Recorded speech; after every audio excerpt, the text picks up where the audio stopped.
Cheers, my loves. I hope that all of you are doing really well. And in this video, we're going to talk about the best qualities of a feminine woman.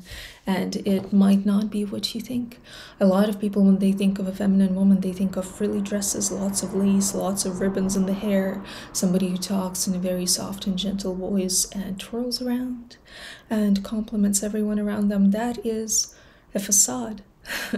That is a facade that may or may not accurately represent what is on the inside. That is an image that a person has picked out for themselves that sometimes may work. Even such superficialities have their effect. But it's not actually what a feminine woman is. What a feminine woman is she is the very definition of a high value woman.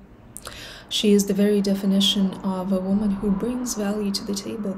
She brings value to the table in terms of intelligence, kindness, caring, nurturing, love, looks, money, emotional stability, non-reactiveness. She is in her cat element, and she is the embodiment of love, innocence, justice. Again, she is somebody who almost never is looking for a relationship, or at the very least desperately looking for one, thinking my biological clock is ticking, I need a status, I need to tick these boxes for society, because she understands that the kind of value that she brings to the table is hard to match. And she is looking for somebody who can bring something to her life, not subtract something from her life, that is also attractive, that is also established, that is also successful, that is also abundant, that is also intelligent, that is also kind. And it's not an easy task to find that, but that's okay, because that's the only thing that makes sense, that is worth it.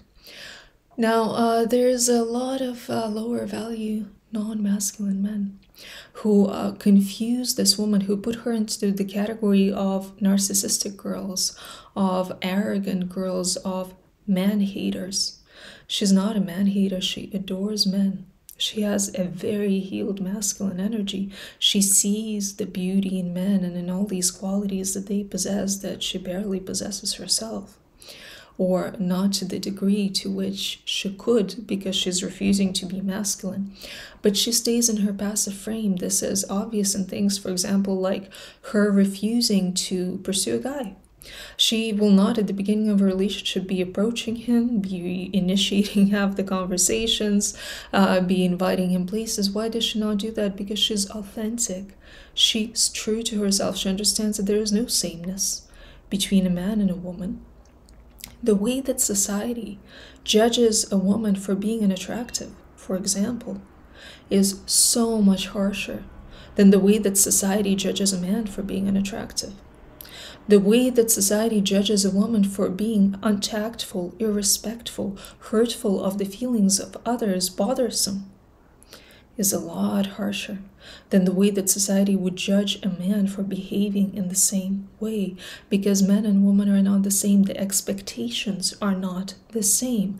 The amount of dependency that they have on their relationships and on their connections is not the same. To a woman, her relationships and her connections are much, much more fundamental than they are to a man. She will have no life purpose, no reason for being without any significant relationships or connections. She doesn't survive for as long as a man can in that kind of environment, and it is her nature, therefore, not to pursue, not to chase, not to expect an equal dynamic with somebody that she barely knows. And a high-value man understands that.